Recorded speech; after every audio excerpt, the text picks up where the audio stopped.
Salut, eu sunt Cătălin, iar acesta este primul video legat de gaming.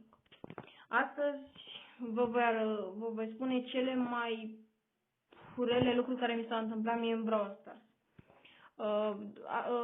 Întâi o să vă arăt câte trofee am 16.628 de trofee, 35 de brawler, printre care 9 cu Star Power. Și da, este un cont destul de bun. Am Brawl Stars cam de un an și ceva. Iar acum să începem episodul. În primul rând o să vă spun cel mai rău lucru care mi s-a întâmplat mie până acum de când am Brawl Stars-ul. Iar acela este atunci când un brawler își încarcă ultimata de mai multe ori.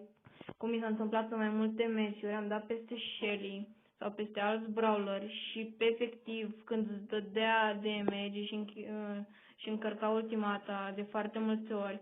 Iar acest lucru te enervează pentru că te omoară super repede. 2. Dacă doi brawleri fac team.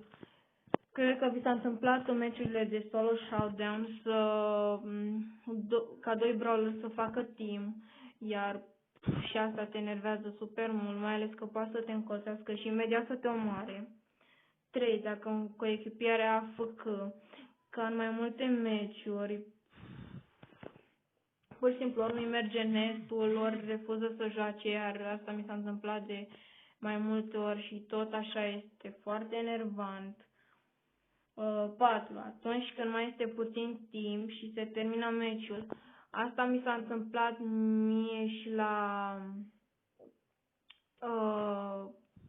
Siege și la mai multe Hozon, să mai rămână puțin din timp, noi să avem baza full, zic damage, și să strângă ei repede ce au nevoie, șuruburi așa, și ca în ultimele secunde să ne distrugă baza.